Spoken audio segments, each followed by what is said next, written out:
This is a No Surf Music, Burning River Fireside Chat. With guests, Bottle Rockets. I'm your host, Jason D. Diesel Hammond. For the best in Americana, alt country, indie rock, and more, point your browser to nosurfmusic.com.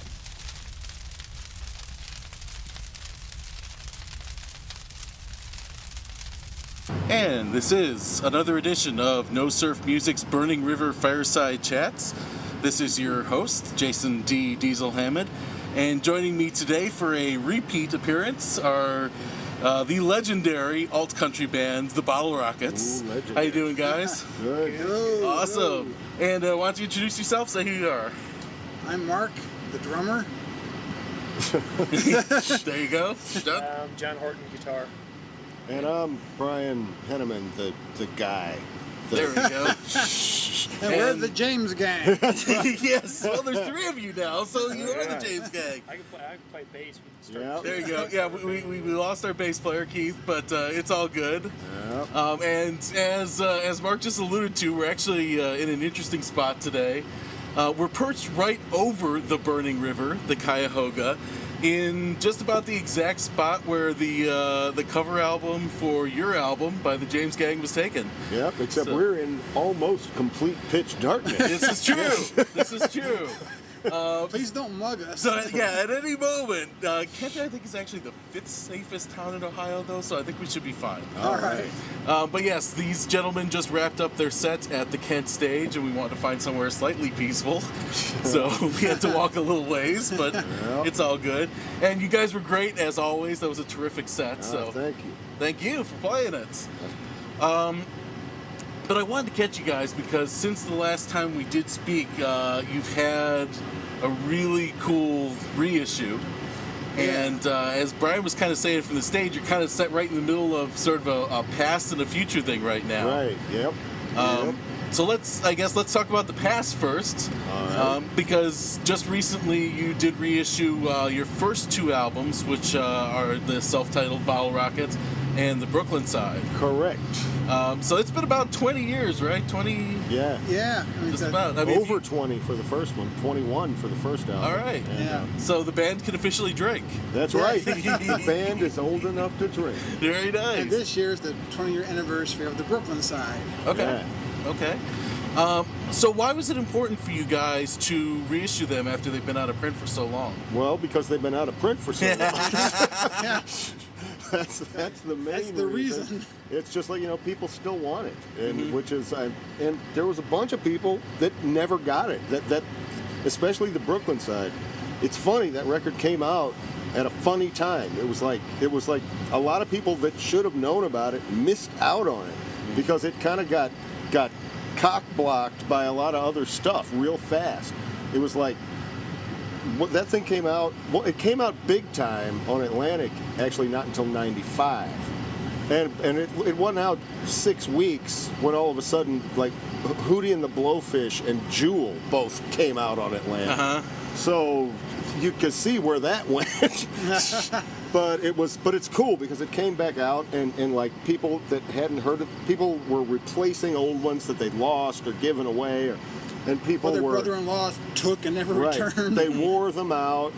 People just wanted to have it, and I think they would have just bought them again anyway. But to make it something worthwhile and special, if you already owned it, we put all the bonus tracks and the stuff like that on there. And it's priced like phenomenally low, which that's Bloodshot. Bloodshot's doing, which is really cool. I mean, that's a lot of stuff for not a lot of money. And it was There's a cool booklet in there. Yeah. And just all kind of cool memorabilia. And so it was just tracks. it needed to be done, even though a CD is just maybe about the same as a 8-track these days as far as what people want. But we're lucky that we have fans. We have like the perfect demographic to where they're not necessarily as computer savvy as other bands have, but the dividend that pays off is they're still of the group that still buys CDs. Okay. So we have I know personally fans of ours that won't like even do the internet because they're certain that as soon as they get on there, their bank account will be raided. You know, it's like that's how it is. So basically, what you're saying is none of your fans are going to listen to our podcast. No, they'll never hear this. I absolutely guarantee they'll never hear this. A low percentage of them. Right. So But we'll get you some new fans. that's just like, what we're counting on. And there you go. And even just tonight, you and I, Brian, were sitting out front of the Kent stage, and 4 or 5 people just came up and said, "Never seen you before. That was awesome." I know. So, We're still like getting new fans 20 years later.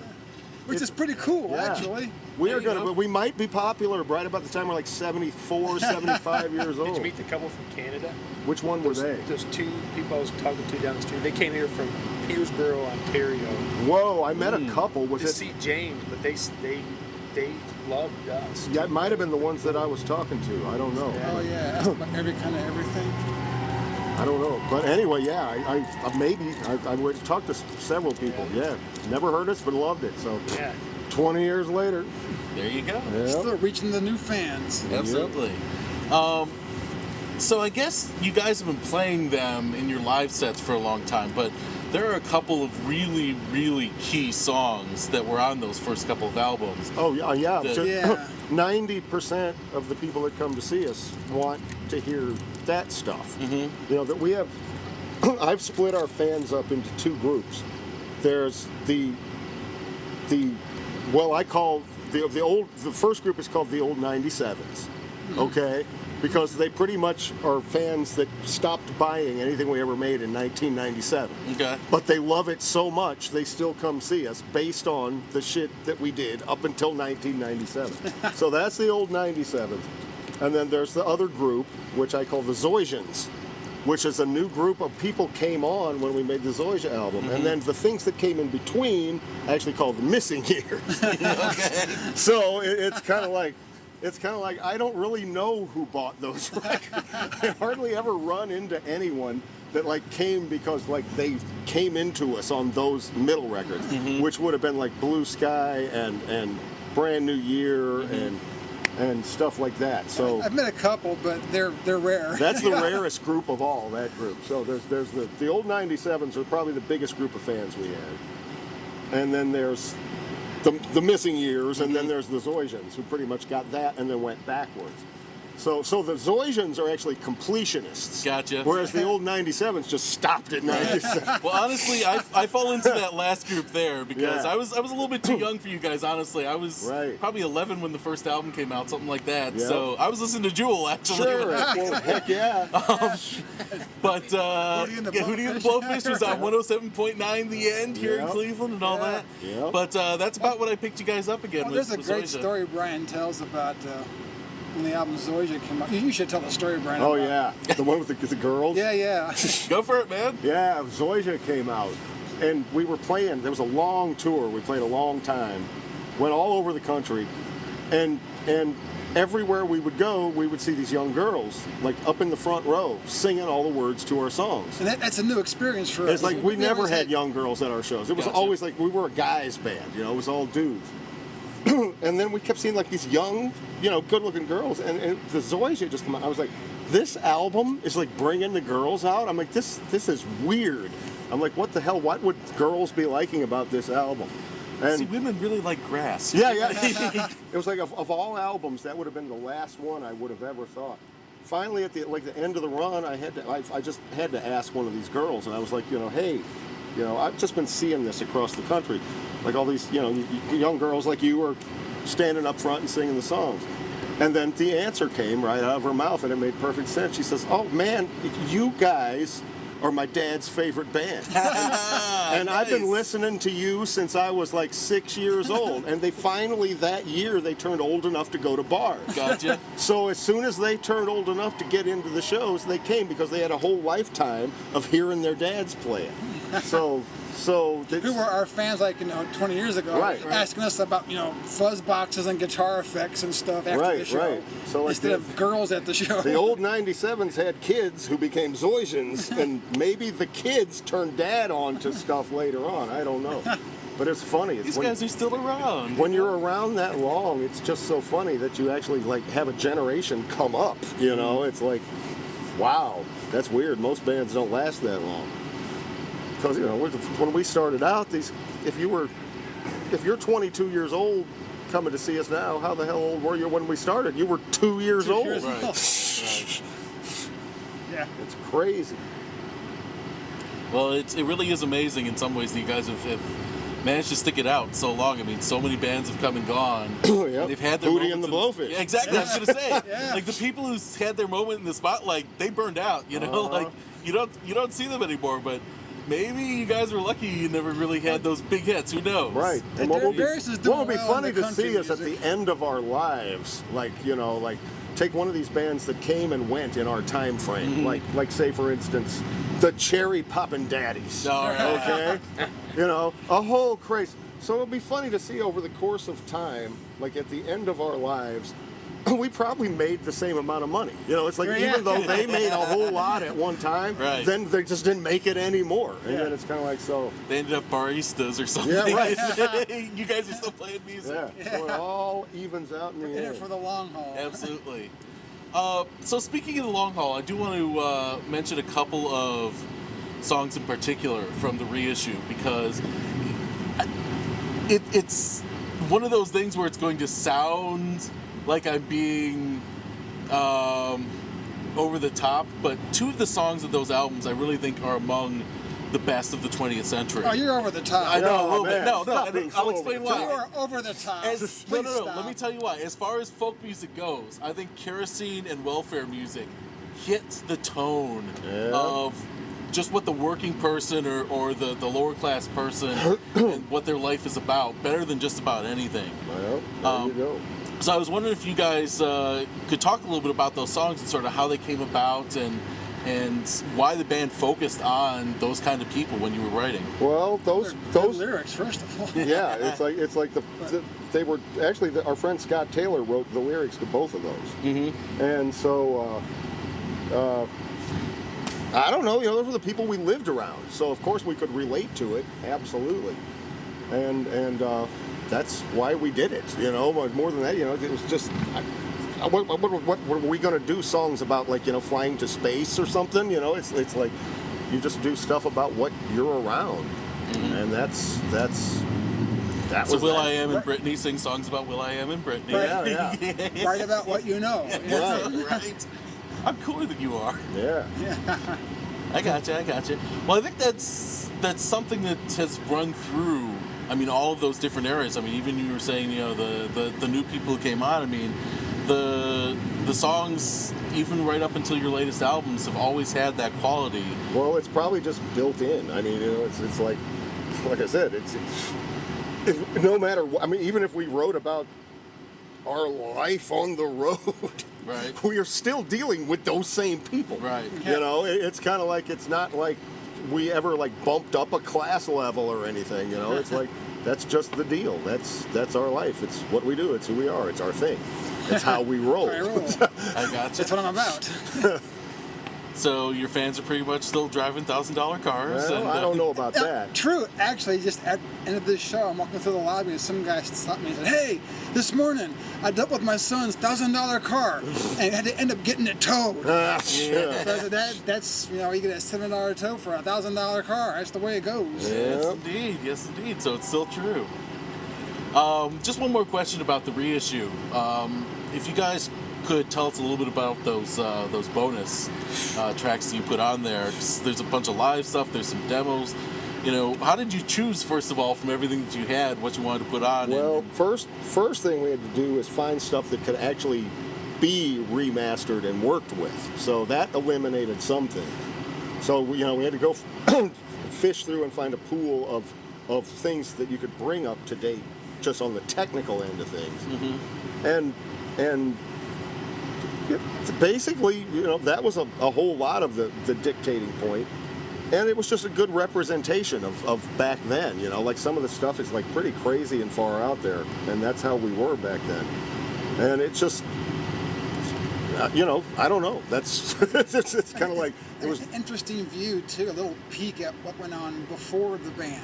Like the chicken truck stuff, which was the version of the Bottle Rockets before it was the Bottle Rockets, Okay. And I do some of that, throw some of that on there, some of the demos, the demos that Brian did that got the record deal. Right. It's You know, all it was interesting stuff that was either worth historic or interesting. historic, had some some of the demos were like the very things that made things happen. You know, it's like this was the stuff that Steve Daly heard and said, I want you to have a record deal.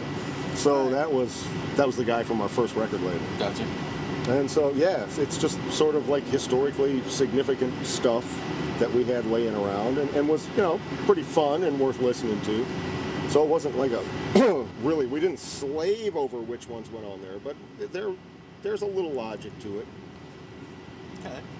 And when you were up on stage earlier tonight, you were talking about one of those tracks in particular that kind of bridges the gap between the past and the future. Right. So I think Yeah. that's a good way for us to do that here too. And which track was that, Brian? That one's called Building Chrysler. All right. And that's another working man song Yeah. for sure.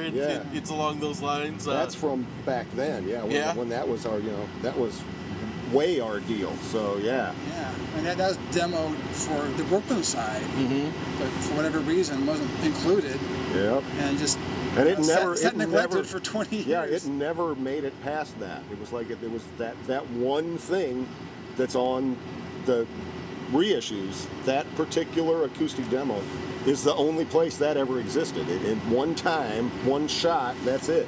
Gotcha. Yeah. So did you basically just forget about it for the last 2 decades, or So, was it sort of sitting in a kinda, drawer yeah. somewhere? or- I didn't. No? Yeah. I always wanted to come back to that, and whenever this project came up, I instantly okay, we're gonna scoop that one in and see what the guys think about including this one. Okay. Well, I always loved that song and just never forgot about it. gotcha. Okay. So the future part of this, I guess, is you're planning on hopefully putting it on the new album that you're going to start Right. working on this summer, right? Yep. So why? I mean, obviously you had it that you always wanted to do, but why do you want to do that now and bring back a song that has been languishing for so long? Because it's a good song. Yeah, it's it's like, still relevant, it's still like works. I still don't really know why it didn't really make the album. I have no idea, but it's like, what the heck? Why not? Well, back in those days, you had the corporate overlords telling you what made it and what didn't, right? Well- now you got a little more leeway, maybe. Yeah, well, yeah, you can do anything you want. But it's these about days. timing. It just wasn't ready yet. You know, it's just now is the time to do that song. You had to let Chrysler get a couple more bailouts. That's what it Right. was. All right, well, I want to bring John in here because you've been sitting over there. You haven't gotten to talk about the old stuff much.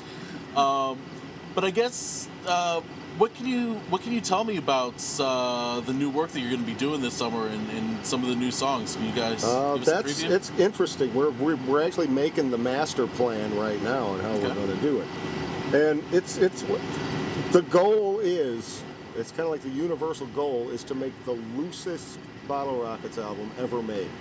Like, there's no rules. There's no reason to have rules in this day and age. Like, none. There's no reason to worry about anything. It's like there's any radio that will play us is going to play us no matter what. And any radio that isn't going to play us is not going to play us no matter how much we cater to them. It's like, it's just the way it is.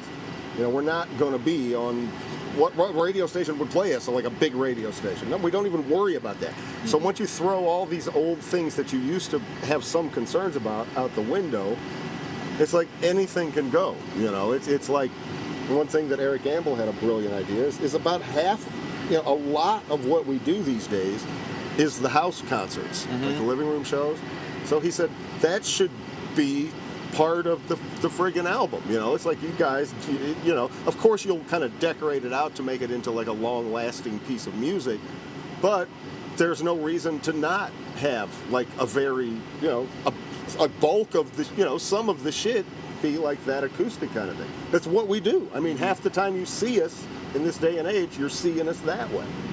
And we do both. And so it's like, there's no telling what we're going to do. We're just like free-range chickens. And yeah, I don't know. We're just going to just go in. We're going to do it different this time and record in chunks, sections. Okay. Like, do like 4 songs and then get them all done and mix them and just stop for a little bit, and then that will direct us. It'll be easy to see, okay, we have too much of this or we don't have enough of that or whatever. And who knows how it's going to turn out? Who cares? It's going to be great. And we want to try and record in St. Louis as well, which would be a new experience for us. Yep. Okay. So a little closer to home for once, Yep. huh? Yeah. That's cool. So, you guys are one of the few bands. I mean, I know a few others who do it well, but who can really just rock, melt somebody's face right off. But they can also play an acoustic show and have it be really intimate and really interesting and just change gears like that. So how are you going to sort of blend those two different elements on the new album? We'll just stick them on there. All right. Yeah. Figure out how it goes. Neil Young does it all the time. Yeah, Neil. It's easier than you think. Yeah. Yep. Yeah, Neil Young's been doing it for 40 years. Yeah. Yeah, it's no secret, really. Just do it. You just do it. I got you. So you have been playing out a number of the songs, and you played several of them tonight. Can you just give the listeners a little preview of a couple of them and what they're about? Well, there's Monday every time I turn around, which is pretty much self-explanatory. It's like, friggin' every time. Passage of time. Yeah, weeks are flying by, so. And always landed on the worst day of the week. Yeah, every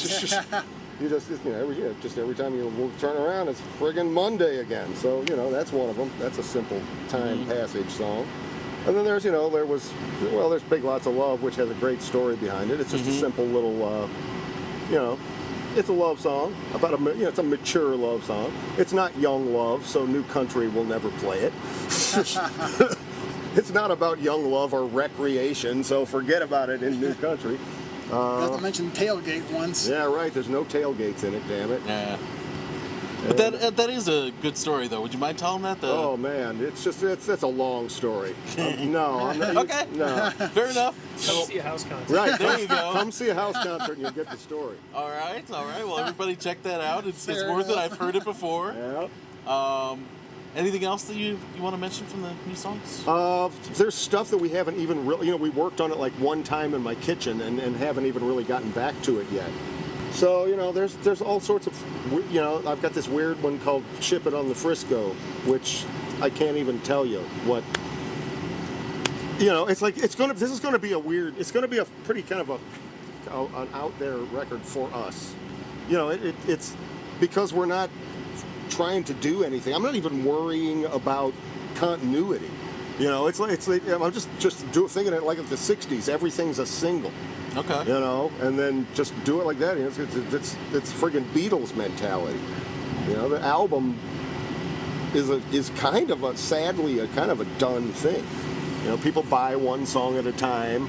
It's like you can spend all your time like dwelling on making an album, and it just goes nowhere. So I think that by just releasing the bondage of that thought process, it may turn into a really cool album. Yeah, it's an odd collection of songs. Yep.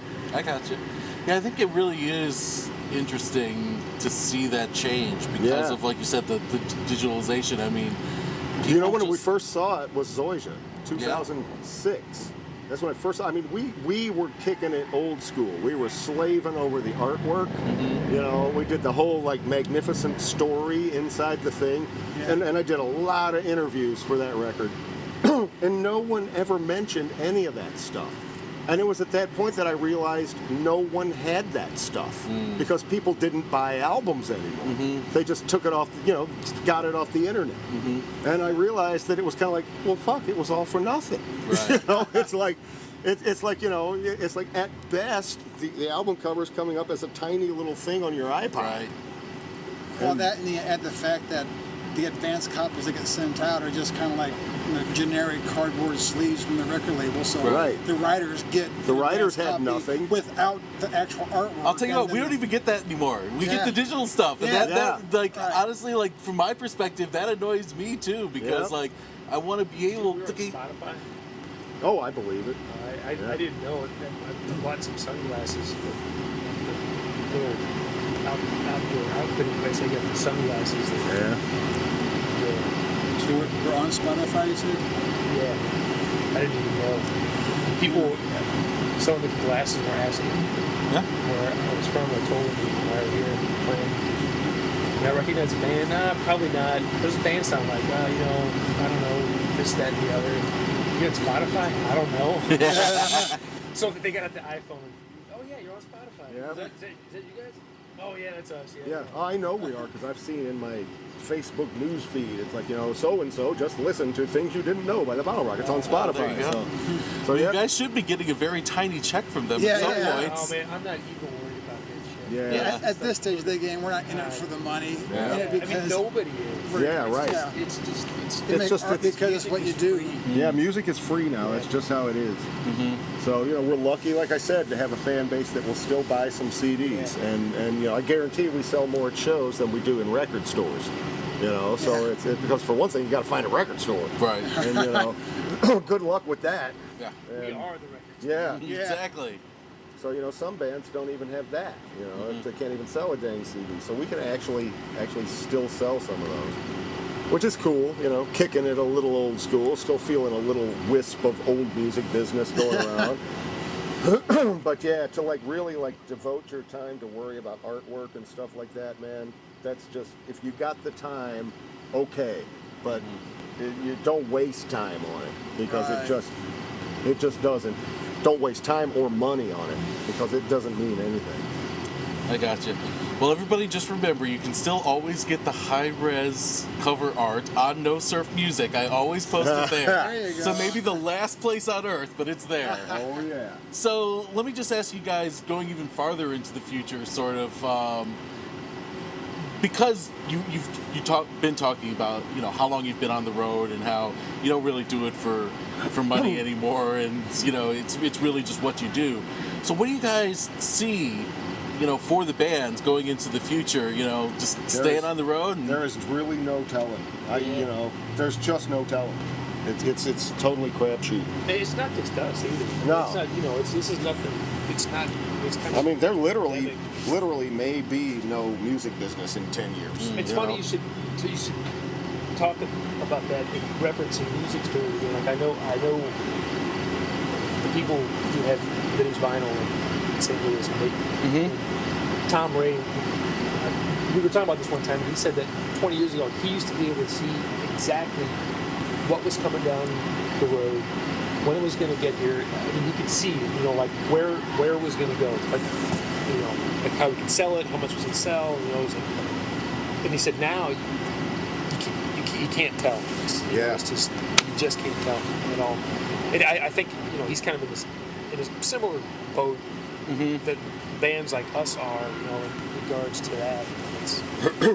It's just no telling. We talked about this last time too. I think we did a little bit. We were talking. Yeah, I mean, it was more broad than what you guys are planning on doing. But I think it's something that always comes up because we are in such a transition kind of an era as far as music goes. I mean, you guys have lived it basically over the last 20 years. We actually saw it change during our career. Right. Yeah. Right. Yeah, we were still in the old days. We've been in it since before internet. Right. So, there was no www. anything when we, on our first 3 albums. The Russians were still trying to steal it from us. Yeah, Right. I mean, it's like, Yep. we want to launch your missiles. But, it's like literally, it's like you just got to look at it. People, there's a bunch of people that are in a tirade over getting ripped off on money and all that stuff. But, man, the cat, you can't put that cat back in the bag now. And I'm not defending it. I wish it could be the old way. I wish you could still get paid for that stuff. But it's like, it is literally like if suddenly on the internet you were able to get food through the internet, Free. like nutrition and flavor and the whole bit, and it was free on your phone. Here's food. I want a steak dinner, and it's right there for free on my phone. Now, what is going to happen to the restaurant business? What's going to happen there? Then you're going to have the people in the restaurant business trying to convince people why it's still a good thing to come to a restaurant. Right. Right. And then you're going to have the sympathy towards that from the general public that you will get from a general public that's getting free food on their telephone. But they'd still take the free food over the phone. Yeah, right. No matter how bad it was. Right. Yeah, right. Yeah, it's kind of like that's why Maybe it's a pretty good analogy. Like, imagine what kind of food you can get for free over the phone. Yeah. And that's about the quality of the music. Sometimes. Exactly. It is, but as long as there's some folks out there who are willing to stick it out and keep doing it because it's art, like Mark Yeah. said earlier, I think and the model I see is just like you said, you're going to sell more at your shows Yep. than you're ever going to sell through record stores. So just keep on the road and Yep. making new fans like you guys did earlier tonight, like you were Yep. saying. Yeah, so. we actually seem to be doing that, and even though we're really in between albums, this reissue is kind of given a new focus for touring this year. Yep. And people are buying the record, they're like rediscovering the band, and they're finding this new thing, us as well as those first two records, which are kind of new to them, and they're happy to get them, excited to get them. Absolutely. Well, I certainly was excited to hear it myself, and I Yeah. knew all those songs, but there is a ton of great material on it, even if you know all of them. And like I said, some of that stuff from the early years is just terrific, so nobody wants to miss it. Yeah, right. So that's the Bottle Rockets and the Brooklyn Side double album. It's on Bloodshot Records. It's available now. Everybody, I'm telling you, just get it. If you've never heard those albums, it is so worth it. Back in the old days when the Bottle Rockets didn't do nothing but rock. Yes. And I really want to thank you guys again for joining us. Yeah, sure. And, hopefully when the new album comes out, we'll be able to sit down again and we'll be able to talk about it having heard it. So that'll be Heck really yeah. cool. Do this too. again. Awesome. Yeah. We're really looking forward to it. It was a terrific show. Once again, Mark, Brian, John, thank you very Hey, much. guys. And the new guy. Yeah, the new guy who didn't get to talk that much. Yeah. Sorry, I tried to bring you in at the That's end, all right. man. He The got- new stuff, He got to talk more than Keith did. That's true. That's true. Keith disappeared on us. He's no longer famous. That's the way right. it works. Anyway, thank you, gentlemen. Once again, it was great to talk to you. right. And this has been another edition of No Surf Music's Burning River Fireside Chats. Once again, perched right over the Burning River. So this was a great experience In the and of dark. itself. All right. Cuyahoga. This has been a No Surf Music Burning River Fireside Chat.